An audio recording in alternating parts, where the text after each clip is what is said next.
So our next project that we're getting started on is our Fright Night pattern. And this pattern, it shows you 3 different ways to use Northcott's Wicked line. This is a really cool Halloween line that should be in stores soon. We are going to be doing the big quilt for the tutorial, which utilizes the entire panel. And the panel looks like this. So we're using this in the center and these in the 4 corners. Now, if you have more than one panel, if you buy another panel, you could use the second panel to do the little wall hanging and the little door quilt. But one panel will get you this quilt, or one panel will get you both of these. So one pattern, 3 projects. The pattern is available on our website now as a digital download or as a hard copy. We'll mail you. So make sure you check that out. But let's look at the collection from Northcott. This collection is designed by Nina Zurich, it looks like, and it's called Wicked. So here's a really funky panel. This is a great one just for like some realistic Halloween. And who doesn't love Halloween? Halloween's my favorite holiday. So there's the panel. Let's see what the coordinates we've got to go with it. We've got this really fun stripe that would work almost in anything. It's got a very subtle palette, so it's not like very vibrant and in your face. Then we've got the crows and the spells and all the Halloween frogs and bats. A really fun polka dot. And then we got this tonal texture, which these would just be, I think these are some of their basics. These are just, yeah, this is a basic canvas. This is their canvas. It is a very fun basic. I can see using that in all kinds of things. Little words that are very subtle, so if you use it and you don't have to deal with it as a directional. I always like when you find a print that could be directional, or you can just mishmash it up. Spiders and flies in the web. Flies caught in the web. That's funny. Some roses and bees and beetles. And the moths have little faces on them. Some more canvas. Then we've got our skulls and our raven and our snake and roses. So this is not a child's Halloween collection. This is more for us grown-ups. And then another words and then another canvas. So these are our coordinates that are going to go with the panel. And we're going to get started here with cutting and assembling. So you could also get the Wicked Halloween line, which should be in stores, if not now, very, very soon. Because I have the fabric. They sent it to me.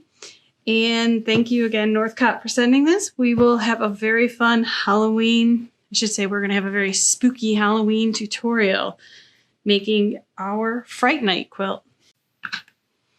So we have everything cut for our Fright Night quilt, and now we're getting ready to do the center panels. So how we're going to do those is we're going to sew our borders on the 4 sides, and then we're going to trim it to fit to size. And the reason we do that is because the panels don't always come in the same size, and this is kind of some insurance for us.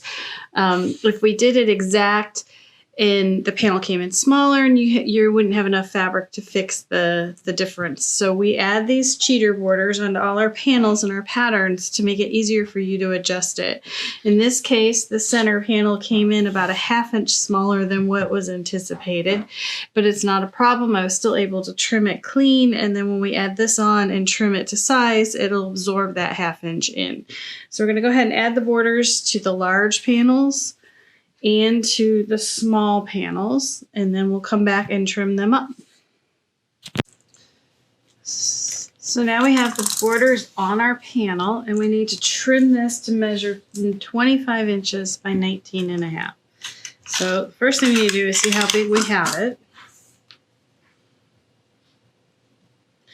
It is 25 3/4. So we need to trim 3/8 off of the top and bottom. So I take a calculator. It's 25 3/4 minus the finished trim size is 25, which is 3/4, and then divide that by 2. That's 3/8. So instead of trying to like measure 25 inches and get both sides by doing a little math, I know what to trim off each side. So 3/8 goes off of each of these sides.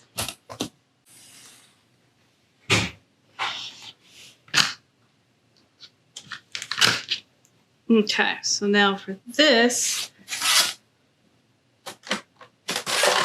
we need it to be 19.5. And when I measure it, we get just shy of 20.5. So that would be an inch. So 1/2 inch off each side.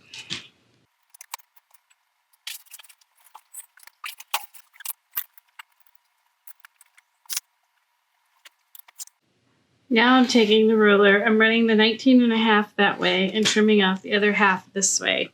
And I'm moving the ruler up the piece as I go. You can do this when your ruler is shorter than your piece.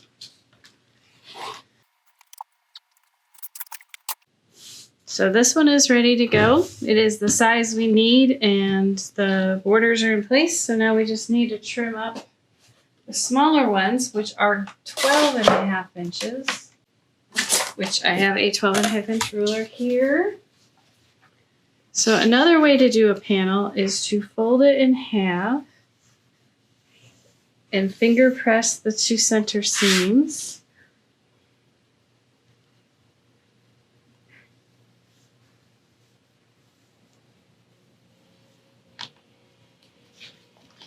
Then what you can do is take the 12.5 inch ruler and center the 6 1/4 inch line on both creases.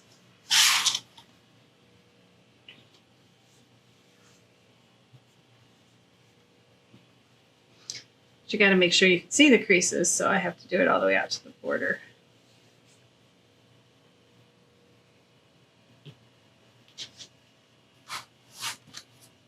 All right, so 6 1/4, 6 1/4, 6 1/4, and 6 1/4. So now we've got it on all of them. And this is where if you had a Martelli turntable, which I do, but I didn't pull it out, you could just spin it on the Martelli cutting table.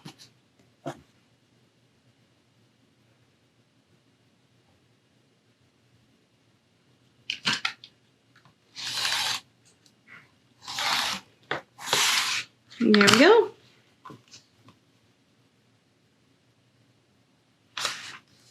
So that's the one way you can do it. And again, the other way is to measure.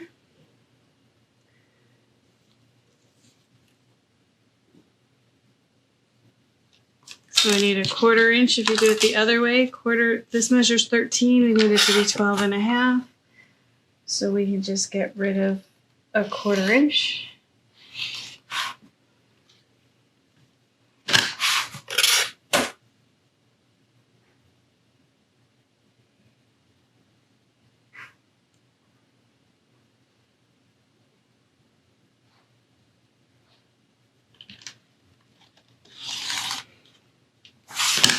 And then this way we measured 13 1/4, which means I need to take 13 1/4 means 3/8 off each side.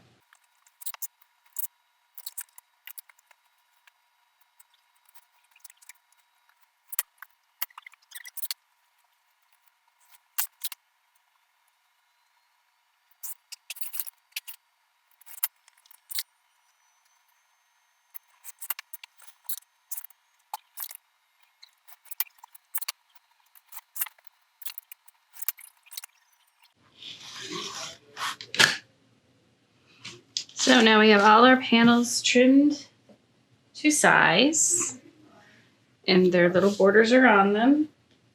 So the big guy, we're going to set him aside for now, and these little guys get fabric G squares.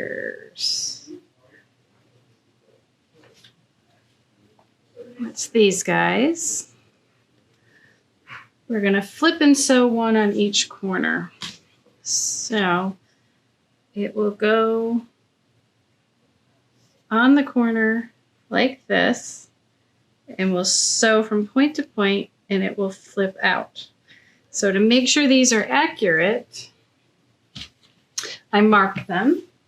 You could also just cut them, but for flip and sew, I find it easier to mark them.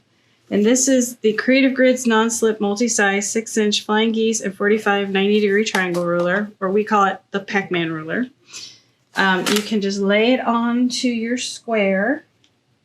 You align the 2.5-inch line with the square, the edge of the ruler with the square, the top of the ruler with the square, and you use a pen.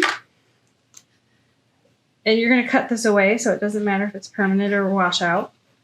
And you mark it.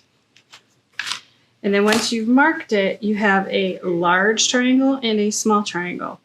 You want to put the small triangle pointing out on your square. And you're going to sew from point to point, and your 1/4-inch foot is going to run along that line. And then when we flip this out, it will be accurate. The traditional way to do this is to mark a line from point to point. You're only measuring 2 floating points in space, where if you mark it the way I do, you've got 3 sides of the square that you're aligning to. It's a much more accurate line. And then you're using the 1/4-inch foot on your drawn line. So that is the way we're going to do it. I'm going to go ahead and sew that, and I'll show you how it looks. So here it's sewn a 1/4-inch away from my drawn line, and it flips out. So you can do 2 things. You can either just cut this inner triangle, leaving the frame, and press it out, but that's a lot of bulk there. So if it flips out and it's perfect, I actually get rid of all of the fabric behind it, leaving a 1/4-inch seam allowance. So there is the triangle. So we're going to repeat that on all of these, on all 4 corners, and then these blocks will be done.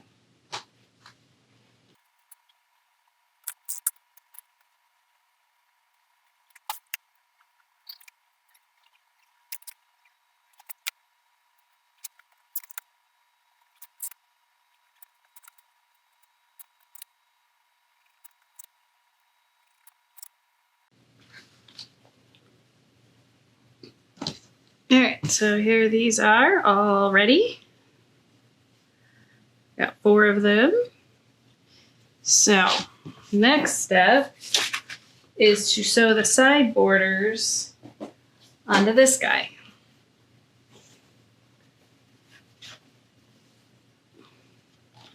And that's these. They're going to get sewn on either side. So anytime you sew borders onto a panel, you're going to want to pin them. If you don't pin them and you just sew them on, you can gather material in there and get a wavy border.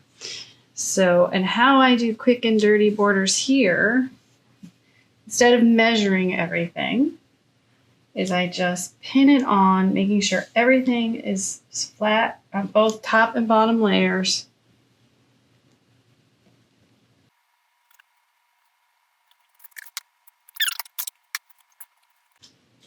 And I usually will pin 2 borders on at once and then sew one on, flip it, and sew the other one on. So I'm doing it twice as quickly.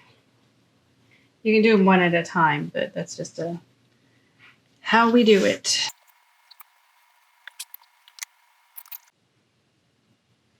So there is the center with its rose borders. So we're going to set this aside for now. All right, so I've cut all my pieces using the ruler, the multi-size 6-inch Flying Geese 45 90-degree triangle ruler. And I followed the directions of the ruler.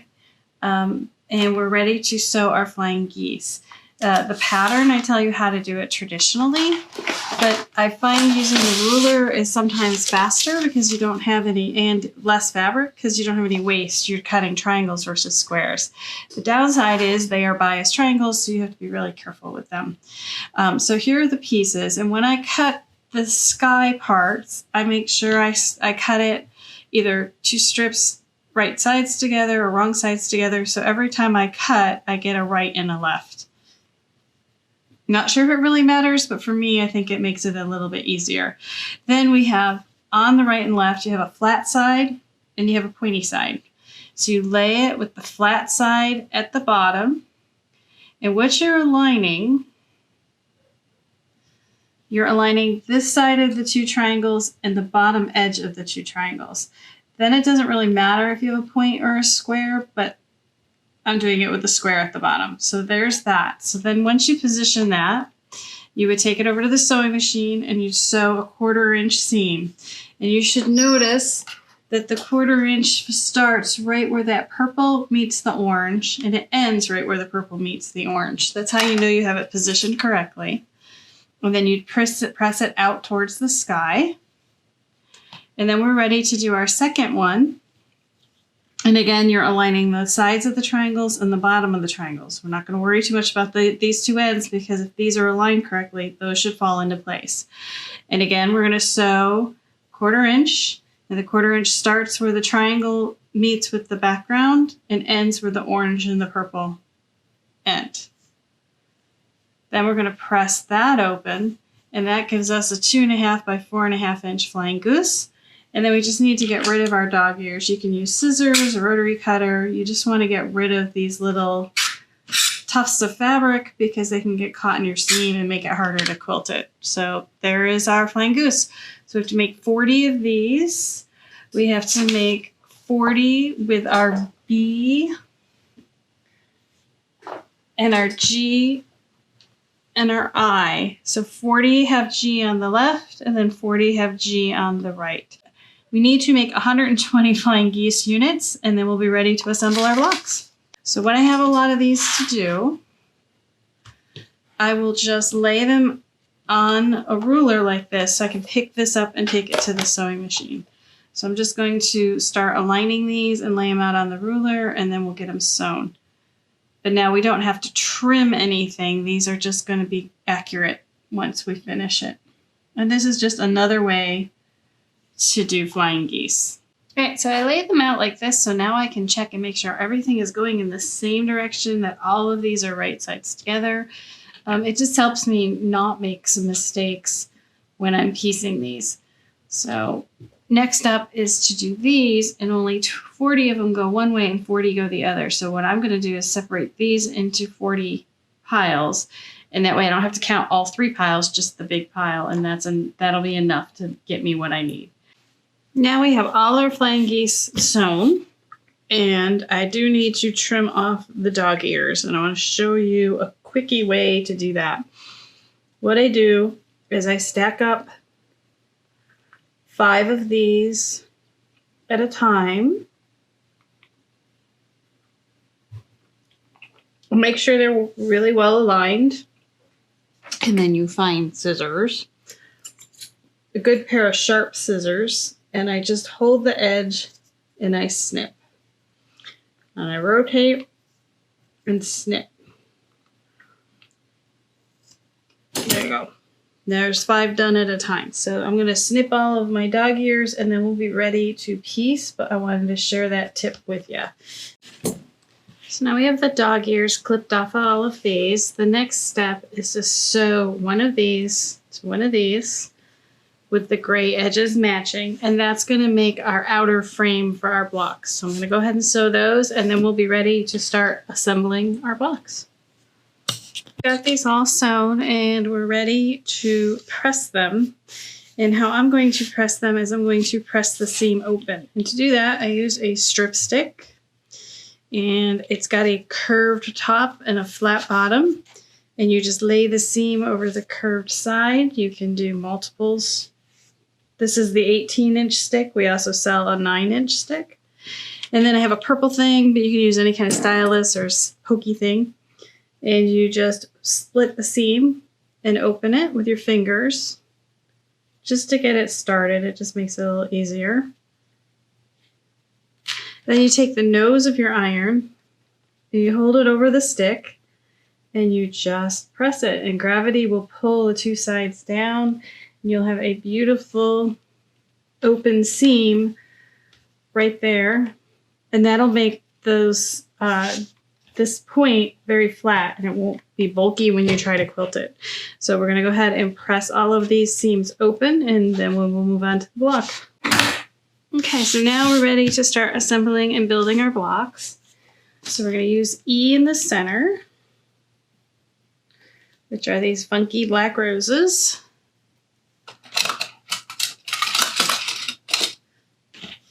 So it goes one of these, and we're going to use one of these on each side.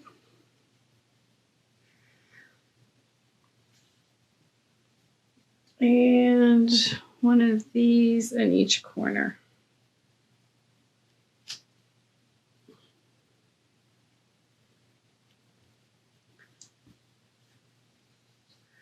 So I will sew these to these, and I will sew these to these, and I'll sew these to these. And then we're going to press towards the solid squares. So we're going to make 10 of these for the block centers, and then we will add the next round. So we have these sewn to the center, and these are top and bottom. So for these, I'm going to press them towards the solid and not out. Because if you press out, you press over seams and you create bulk. And if you press in, you're pressing away from the seams and that makes them lay flatter. And if you press the center to the large square, and you press the top and bottom out to the smaller square. Okay, now when we go to sew this to this seam goes to the left, that seam goes to the right, and now you can nest the two seams together, put a pin in. I always try to pin where I want the seams to join. That helps me get more accurate points on the inside. And you could probably pin right there. Now I don't always pin, but sometimes when it's really important and I want those points to match 100% and don't want to be ripping it and redoing it, I'll pin it. And I can pin the other side at the same time, sew one side, turn around, sew the other. Pins also help you kind of cover a lot of sins. If your things don't quite match, you can pin it into position. If you have a piece that's bigger, it's a little bulkier than the other piece, put that one on the bottom and the feed dogs will help gather that fabric in. You can ease stuff together. Or here, this doesn't quite go to the end. I have a little stretch that I could pull that out and that'll help square it up. A lot of times if you just shift and move things, you will end up with a much more accurate looking block to cover if you didn't get all your units perfect. So I'm going to go ahead and sew this and then I'll be right back. All right, so now that we've got those two sewn, if you flip this open, you can always check which way you should press the seam because you can fold it down and feel how bulky it is, and then fold it the other way and you'll feel this spot would be bulkier if we actually press out. So we're going to press those seams in. You could press them open, but I don't feel that we need to. I feel like if we just press those in, there's going to be, it'll be fine. It'll be flat. And whenever possible, pressing to one side is a stronger seam than pressing open. So I always take that into account. And I will have open seams and side seams in the same project. Someone out there may differ, but that's how we do it. So there's that side. And then there's this side. And now we're ready to build it. So you're going to put, let's look here. These go on all four sides.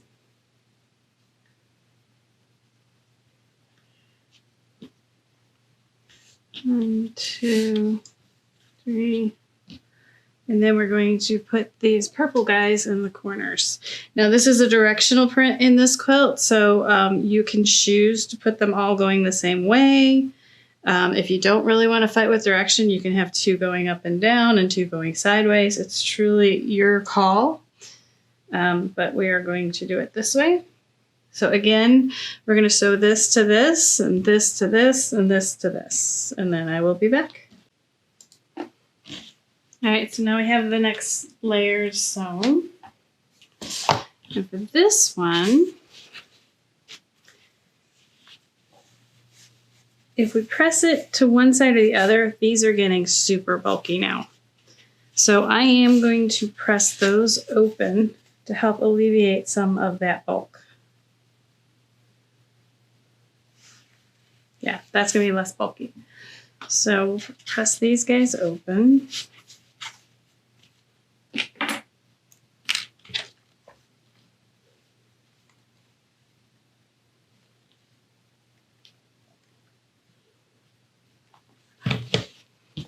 And the reason you don't want bulky seams is when you go to quilt your quilt and you hit one of these bumps, it can throw your quilting off. So the flatter you can make your stuff, the better. I am not a big fan of starch and steam, but if you need to, you can always do that as well to get stuff to lay flat. Now that I have that pressed open, we'll press the side.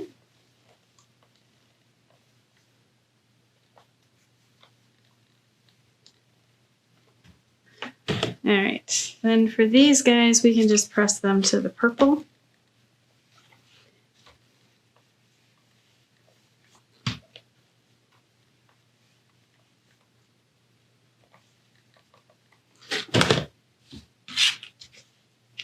All right, now we're ready to sew those on and we will be done with this block. So again, I'm going to pin at each joint or at each seam first. That helps me position the center.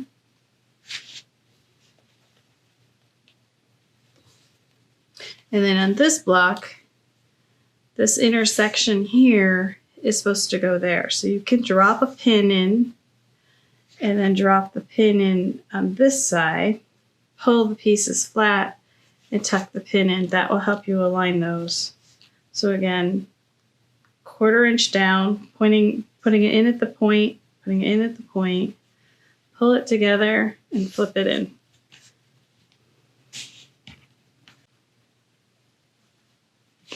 All right, so now we're ready to do the last seams and I'm going to press those open as well. And that will be block 1. We have to make 10 of these.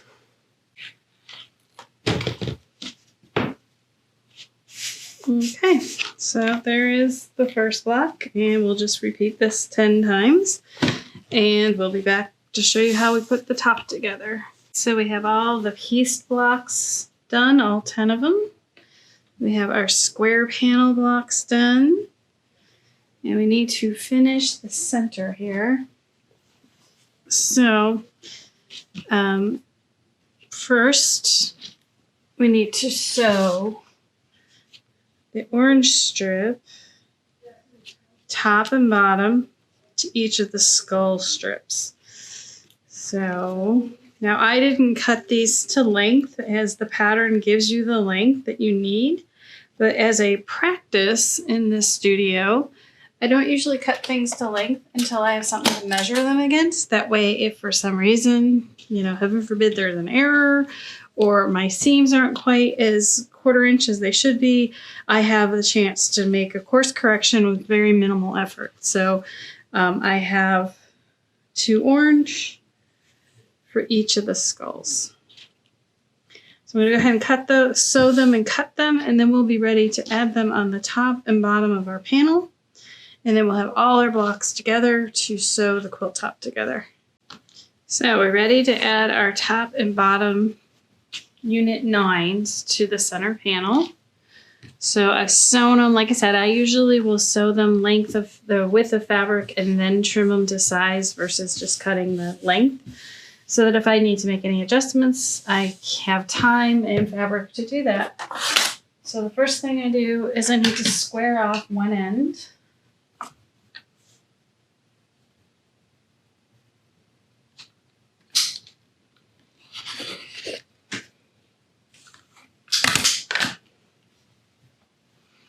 Okay, then we lay it on here. Make sure both the top and bottom layers are flat and we pin it.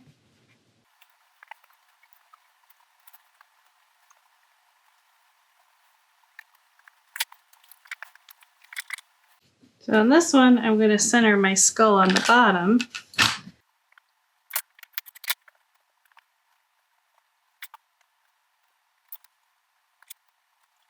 There's the center. So 3 of these together for each side border. And then 2 of these. And 1 purple and 1 orange for the top. So it goes Wicked, the 2 blocks, and the skull. And then the bottom gets Haunted Halloween, 2 blocks, and the Raven. So I'm going to sew the borders together, get them on the top, and then I'll show you with the borders when it's all finished. Here is our Fright Night quilt featuring Wicked from Northcott. It's got all its borders on. Get a little close up here. You can see it got an inner and outer border, and then the block borders with the panel. So here is our Fright Night quilt back from the quilter. We had Monica Chrome quilt this one. She did spider webs all over it. I'll zoom in here so you can see it in just a second, but I wanted to share with you the finished quilt. I hope you've enjoyed our tutorial as we've covered how to do flying geese, how to work with panels, and overall tips on piecing and sewing a 1/4 inch seam. So let's zoom in here so you can see the quilting up close. There we go. So yeah, she did spider webs all over it. Just sort of mimics the fabric the way it is. I love the way this design took the panel and cut it apart. I really wanted to have something, because the fabric is complex, I went with a more complex looking block. But at the same time, all of the piecing in the block gives you a lot of different colors so that then the panels are big blocks of color and they pop out for you. Again, the fabric is Wicked. It should be in stores now, and I hope you've enjoyed our tutorial. If you have, make sure you like and subscribe below, and thanks for watching. I hope you've enjoyed this video, and if you have, make sure you like and subscribe below. You can find the Whimsical Workshop on our website, thewhimsicalworkshop.com, and that has all links to all of our other social media platforms. Thanks for joining us.